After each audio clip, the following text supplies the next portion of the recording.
Good morning. I have a short statement that I'd like to make as we start the new year. Fellow Kenyans, indeed as our children settle back in school after the December holidays, and as all of our 2019 KCPE candidates report to their respective secondary schools in our second year of 100% transition, I would once again wish to convey my best wishes to all Kenyans for the new year. My sixth intent for the next few months is political. We must give ourselves a different political template if we are truly to prosper and not be dragged down every single day by never-ending squabbles. Every so often, I believe, a nation must come together. We in Kenya have done so in Lancaster in the 1960s, leading to the Lancaster Consensus. We did so in the 80s, leading to the removal of Section 2A. We also did the same in 2008. And I believe it is time now also for a new consensus. And this is the aim and objective of the BBI process. In this process of renegotiation, no voice will be wrong, and all must be heard. The process must be inclusive, and it should spell, fellow Kenyans, an end of ethnic majoritarianism, and I believe an end to the winner-take-all politics. Fellow Kenyans, we are on a path, I believe, to end the cycle of election crises, and that is the only way we can win our battle of economic prosperity. And I want to assure all Kenyans,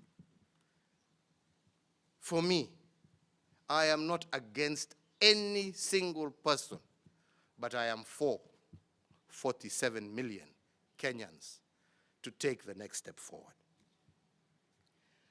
I believe that the above actions are just but the beginning, and we will be conversing again in a few months' time.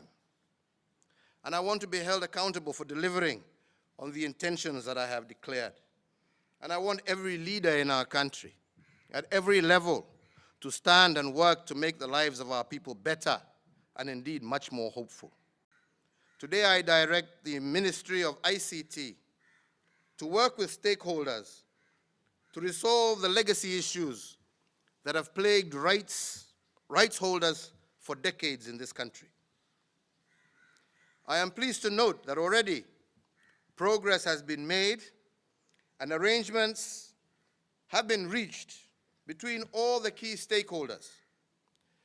Indeed, the MOU that was signed on the 20th of December last year proposes a range of measures that will ensure genuine right holders are appropriately compensated for their compositions. Regarding content service providers, my intention and intent is to support the sector using multi-pronged approaches. One,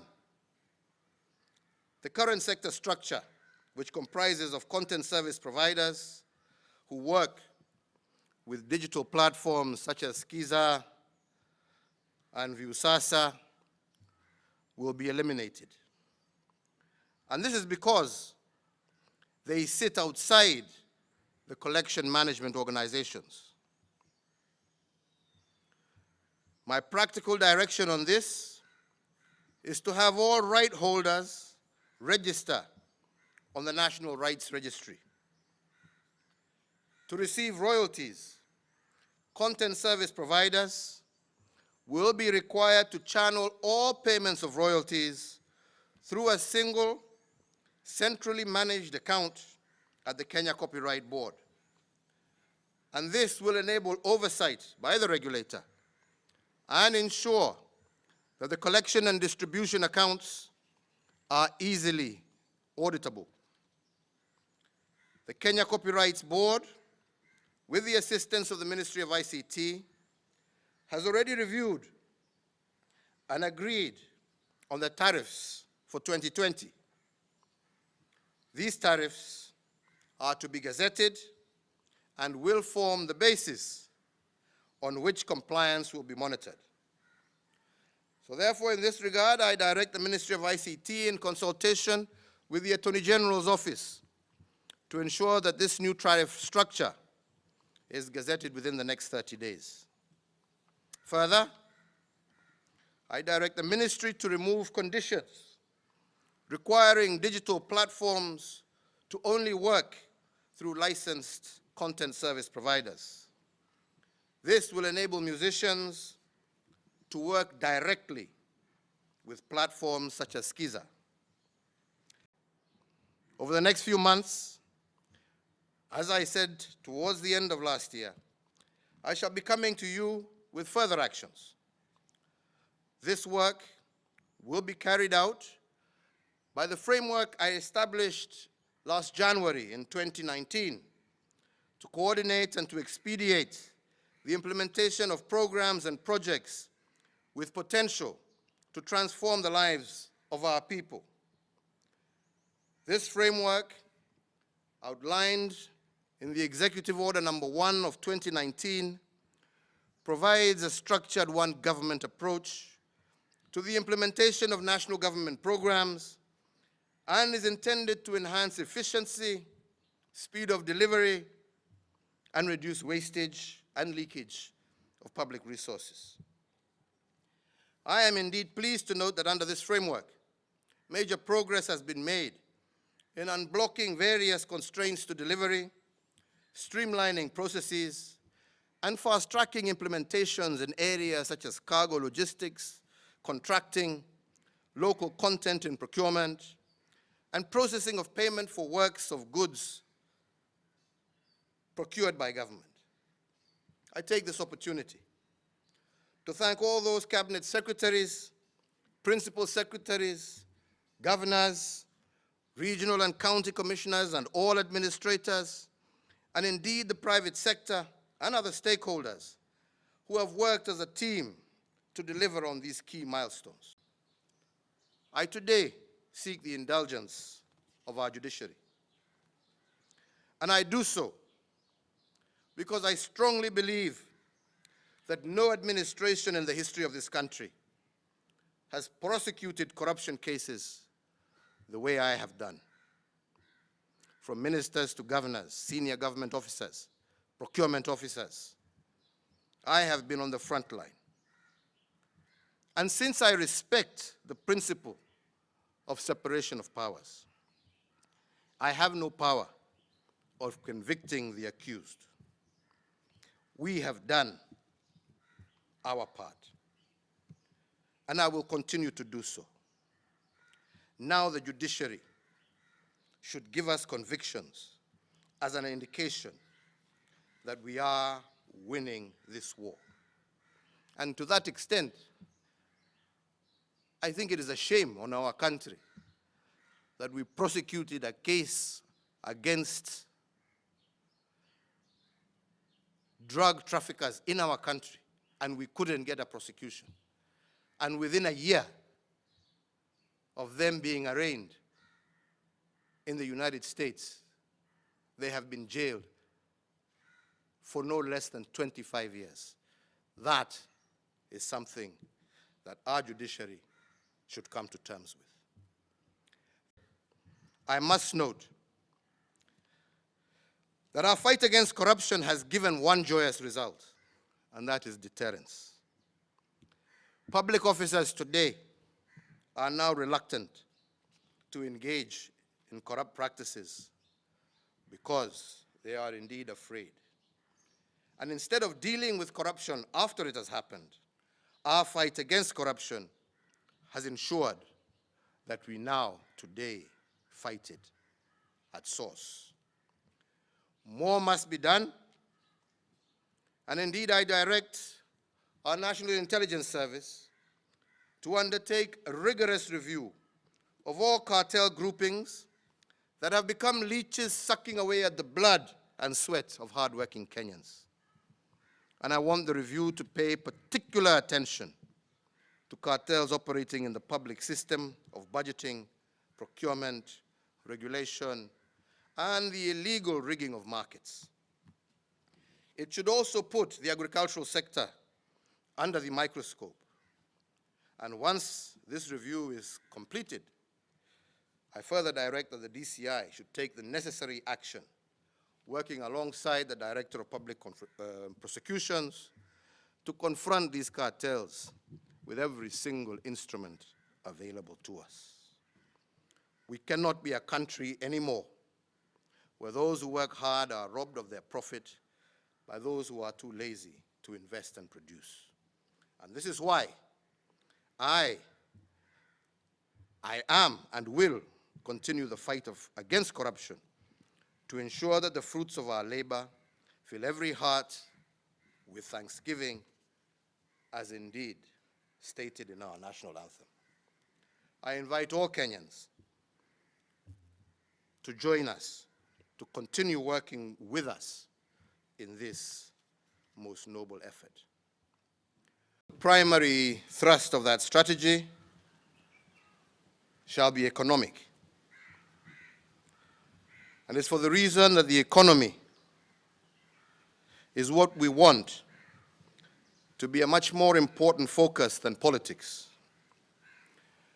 And this is because our practice throughout our history as a country has been one of pursuing the political kingdom as opposed to the economic kingdom. But it is my strong belief that that focus has been wrong.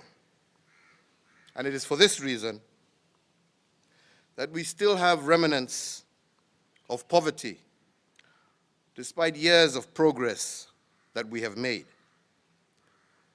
Political power, pursued for its own sake, will not make Kenya a great nation. We must therefore use politics to shift the economy and indeed to address the plight of the most vulnerable members of our society. We need to use politics to better the livelihood of our fellow Kenyans. If we use politics as a means to a greater end, we will give politics meaning, and that is my intent for this year. I further direct the Ministry of Interior, the Ministry of Tourism and Wildlife, as well as the Ministry of ICT, to ensure that public service vehicles, the hospitality industry, meaning our hotels, as well as all our broadcasters, including yourselves, meet all their obligations in paying the required tariffs. This will be a basic requirement for renewal of any business licenses for broadcasting houses, matatus, hotels, bars, and other such premises. I believe these new measures will see the rise of tariffs collected and will create immense savings on the processes of collecting royalties. It is estimated that the new system will see an increase in collection for our musicians rise from a previous 200 million shillings per year to an estimated 2 billion shillings per year, a tenfold increase that should see our music industry blossom. Fellow Kenyans, my third intention for the next few months is to provide support to Kenyans afflicted by natural disasters such as the recent floods and the ongoing locust invasion. The unusually heavy rains that have hit the country last year resulted in heavy flooding and landslides, which in turn has caused at least 40 fatalities, displacement of families, loss of livestock, and also health risks. Most counties in the coasts, Eastern, Northeastern, North Rift, Mount Kenya, Western, and Nyanza, amongst others, were severely affected. So my administration, in conjunction with development partners, has mobilized funds, asante sana, has mobilized funds and made available 5.2 billion shillings to provide relief food supplies, undertake a resettlement program for displaced communities, support reconstruction of homes that have been destroyed, address health concerns, and reconstruct critical infrastructure, including water supplies. I am indeed closely monitoring the implementation of this disaster recovery operation to ensure that affected households are able to regain some stability as soon as possible. If you have any concerns about the implementation of the program, I would encourage you to share it with your county administration. Fellow Kenyans, with regard to Kenya's health insurance, I am aware of the proposed changes in the fees and structure of insurance benefits by the NHIF. And given my administration's commitment to providing affordable health care, I am today directing the Ministry of Health to immediately halt the implementation of this proposal to allow for further consultation. My fourth intent, fellow Kenyans, speaks to the issue of corruption.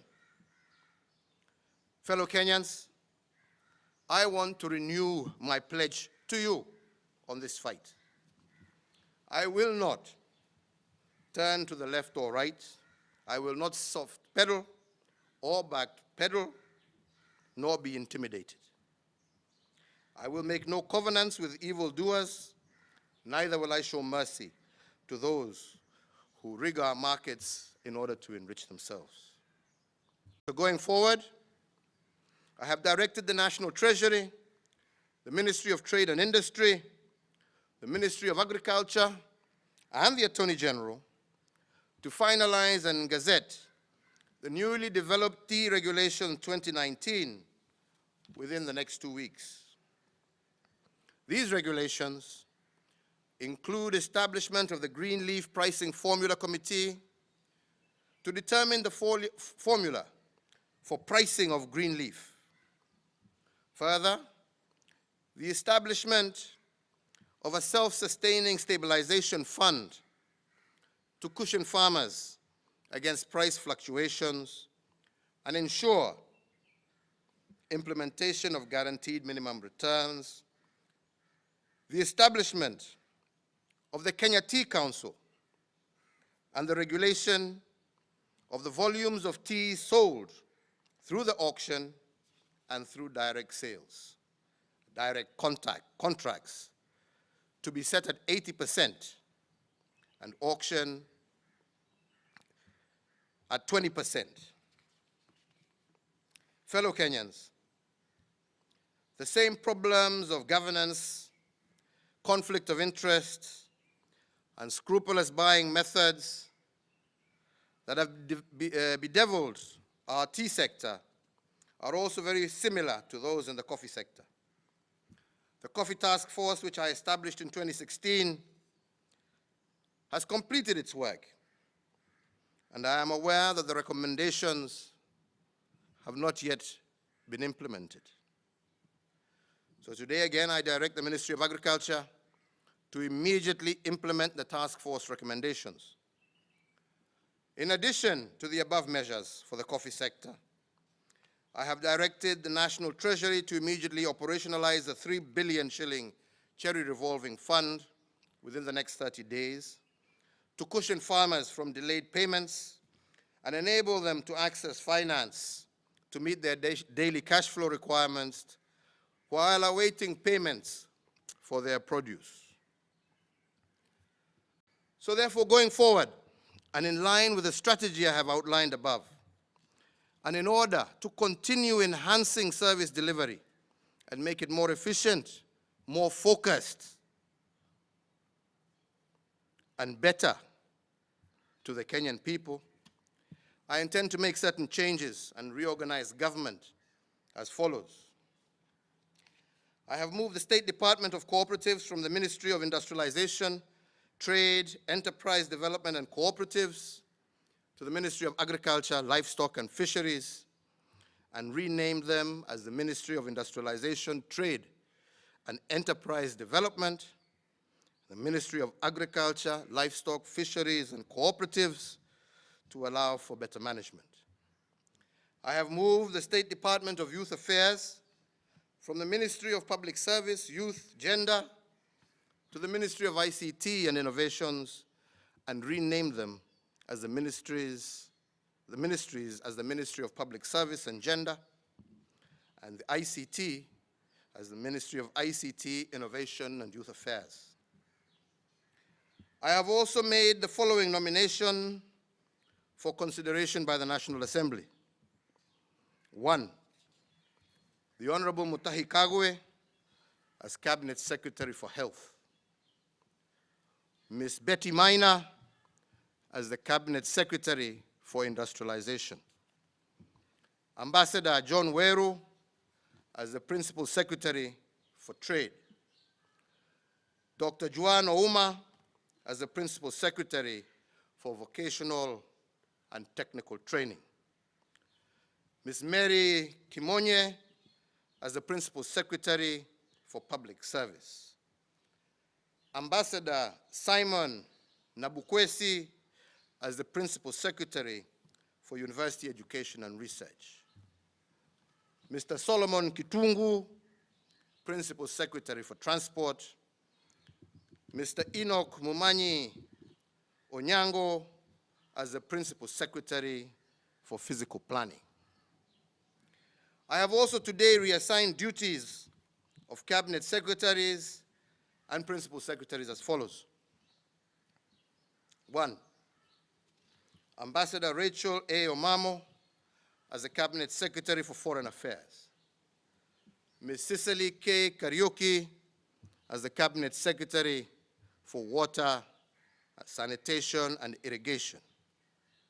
The Honorable Peter Munya as the Cabinet Secretary for Agriculture, Livestock, Fisheries and Cooperatives. Ambassador Dr. Monica K. Juma as the Cabinet Secretary for Defense. Mr. Simon K. Chelugui, the Cabinet Secretary for Labor. The Honorable Ambassador Ukur K. Yatani, the Cabinet Secretary for National Treasury and Planning. Mr. Joe Okudo, the Principal Secretary for Sports. Dr. Chris Kipto, the Principal Secretary for Environment and Forestry. Dr. Kevin Desai, the Principal Secretary for East African Community. Dr. Margaret W. Mwakima, Principal Secretary for Regional Development. Ms. Esther J. Koimet, Principal Secretary for Broadcasting and Telecommunications. Mr. Peter Kaberia, the Principal Secretary for Mining. Ms. Safina Kwekwe, Principal Secretary for Tourism. Professor Coletta A. Suda, Principal Secretary for Gender. Finally, fellow Kenyans, I have made appointments of the following as Chief Administrative Secretaries. Hussein Dado, the Chief Secretary for Interior and Coordination of National Government. Patrick Olentutu, Chief Administrative Secretary for Labor and Social Protection. Andrew Twimur, Chief Administrative Secretary for Water, Sanitation, and Irrigation. Abdul Bahari, Chief Administrative Secretary for Devolution and ASAL. Lawrence Karanja, Chief Administrative Secretary for Industrialization, Trade, and Enterprise Development. Peter Odoyo, Chief Administrative Secretary for Defense. Maureen Magoma Mbaka, Chief Administrative Secretary for ICT, Innovation, and Youth Affairs. Winnie Gushu, Chief Administrative Secretary, the State Law Office. Wavinya Ndeti, Chief Administrative Secretary for Transport. Zakaria Kinuthia Mugure, Chief Administrative Secretary for Education. Mumina Bonaya, Chief Administrative Secretary for Education. Lina Chebi Kelimo, Chief Administrative Secretary for Agriculture, Livestock, Fisheries, and Cooperatives. Anne Mukami Nyaga, Chief Administrative Secretary for Agriculture, Livestock, Fisheries, and Cooperatives.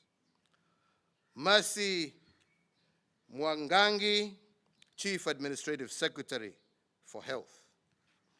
And finally, Nadia Ahmed Abdallah, Chief Administrative Secretary for ICT, Innovation, and Youth Affairs.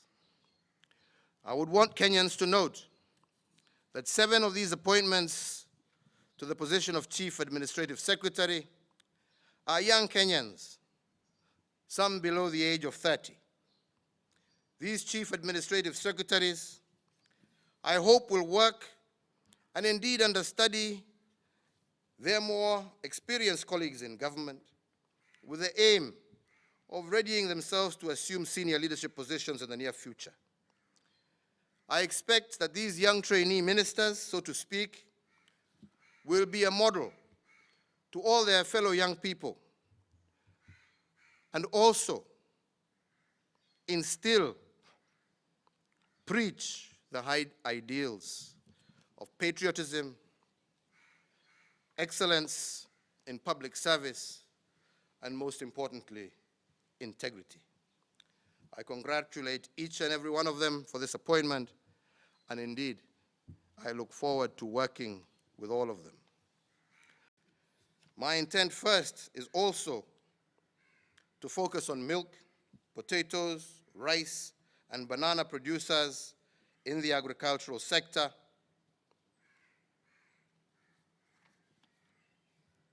In the agricultural sector, our farmers have continued to get high milk yields.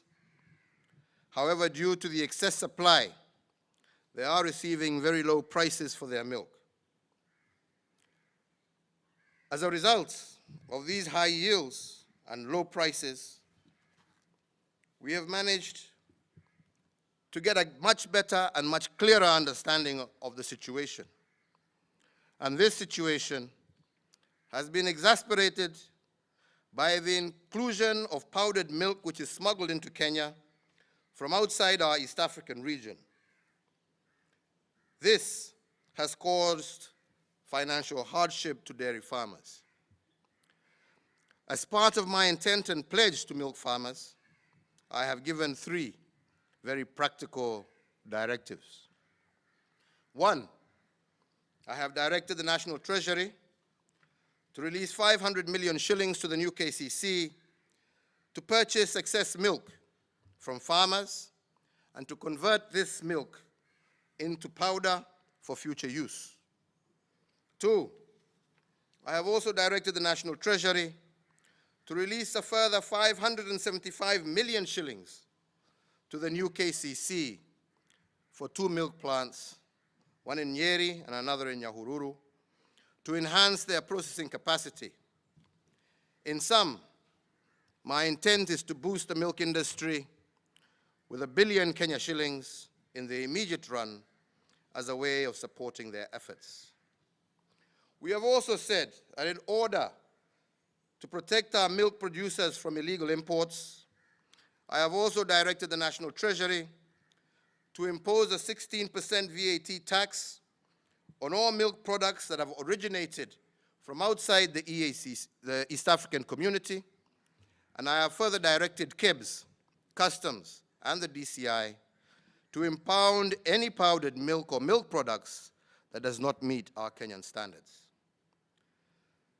With regard to potatoes, banana, and rice farmers, all of these who have been blessed with a bumper harvest as a result of the rains, and because their products are perishable in nature, they suffer immense losses when they cannot sell them on time. As part of my intent and support to producers of perishable goods, again, I have issued two very practical directions. I have directed that the National Treasury release 300 million shillings to the Micro and Small Enterprise Authority for the construction of cold storage and processing facilities in Meru, Nyandarua, and Kisii. Two, I have directed that the National Treasury release a further 660 million shillings to the Kenya National Trading Corporation to purchase all the excess rice from Kano Plains in Nyanza and also Mwea for onward selling to our disciplined forces, prison services, as well as to our boarding schools. The two regions have experienced bumper harvests and found them with excess rice in their stores. With regard to the entertainment industry, producers in the entertainment industry are also a critical plank of our economy. Kenyans are indeed highly talented, and the music industry is potentially one of the most lucrative in our country. Hundreds, if not thousands, of our young men and women have invested an incredible amount of effort in the industry, but are getting very low returns from their investment. And we must allow their investments to pay off so that many more can follow them into the industry. And I believe that this way we can do exceptionally well. So therefore, 5 commercial banks in Kenya have set aside 10 billion shillings to be lent to MSMEs at an interest rate of 9% per annum in loan amounts ranging between 30,000 to 250,000 shillings. Partnership between the government and MSMEs in the construction industry to provide doors and windows for the affordable housing program is another policy program that we intend to follow through on. In line also with one of the recommendations for policy change in the Building Bridges report, Biashara centers will be established across the country to provide a huduma type of one-stop shop to provide business development services under one roof. The first Biashara center is now fully functional at Kariobangi in Nairobi. Fellow Kenyans, my second intent for the year is to increase the money in the pocket of our farmers. And I believe this will be achieved by directing our anti-corruption efforts against those managing the agricultural sector and exploiting their position for illegal gain and trading, sometimes in conflict of interest. I have also therefore directed action to increase the revenue to farmers as opposed to the middlemen and brokers. Today, after a period of lengthy discussion, I want to specifically deliver solutions on those issues that relate to the tea and coffee sector. Kenya remains a leading exporter of black tea, accounting for nearly 20% of total global exports. However, lately, the industry has been experiencing difficulties, particularly with regard to diminished earnings for the farmers. We have therefore decided to take the following actions to address some of these concerns. The first is with regard to pricing policy and mechanisms for smallholder farmers. The key concerns are on low prices for tea, delayed payments, low initial payment by KTDA, and fluctuations in the net income of tea farmers. Smallholder. 5 commercial banks in Kenya have set aside 10 billion shillings to be lent to MSMEs at an interest rate of 9% per annum in loan amounts ranging between 30,000 to 250,000 shillings. Partnership between the government and MSMEs in the construction industry to provide doors and windows for the affordable housing program is another policy program that we intend to follow through on. In line also with one of the recommendations for policy change in the Building Bridges report, Biashara centers will be established across the country to provide a huduma type of one-stop shop to provide business development services under one roof. The first Biashara center is now fully functional at Kariobangi in Nairobi. Fellow Kenyans, my second intent for the year is to increase the money in the pocket of our farmers. And I believe this will be achieved by directing our anti-corruption efforts against those managing the agricultural sector and exploiting their position for illegal gain and trading, sometimes in conflict of interest.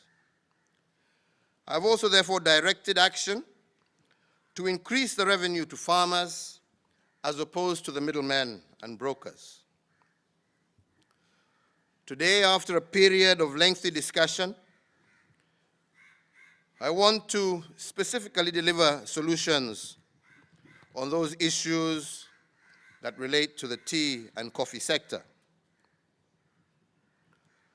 Kenya remains a leading exporter of black tea, accounting for nearly 20% of total global exports.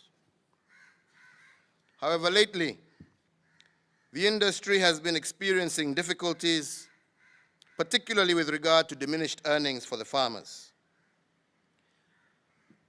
We have therefore decided to take the following actions to address some of these concerns. The first is with regard to pricing policy and mechanisms for smallholder farmers. The key concerns are on low prices for tea, delayed payments, low initial payment by KTDA, and fluctuations in the net income of tea farmers. Smallholder issue of removal of the interest rate cap. You will recall that the law capping interests in Kenya came into force in 2016 and set the maximum lending rate at no more than 4 percentage points above the central bank rate. This law was introduced following a public outcry against the high cost of credit. The implementation of the law was expected to lower the cost of credit, but also to increase access to credit.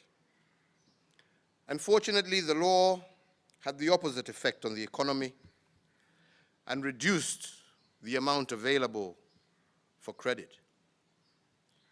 The removal, therefore, of the interest rate cap in November last year will facilitate the availability of more credit to businesses, which it will in turn increase the circulation of money. And at this point, I urge the Central Bank of Kenya to use the full range of instruments of regulation and policy at its disposal to prevent predatory lending and to ensure that banks can offer loans at affordable interest rates. Clearing bills is indeed a priority. And I'm pleased to note that following my directive in November of 2019, that all verified and genuine pending bills be paid immediately, about 70% of pending bills owed by national and county governments and have been deemed and verified as payable have been paid by the 31st of December. Similarly, with a planned infrastructure bond of 150 billion shillings, all infrastructure-related bills will be settled early this year, and this will go a long way to aid the completion of all ongoing road and infrastructure projects across our country. On this, I indeed appreciate the support that I have received from Parliament in appropriating budgetary resources that made it possible to make these payments.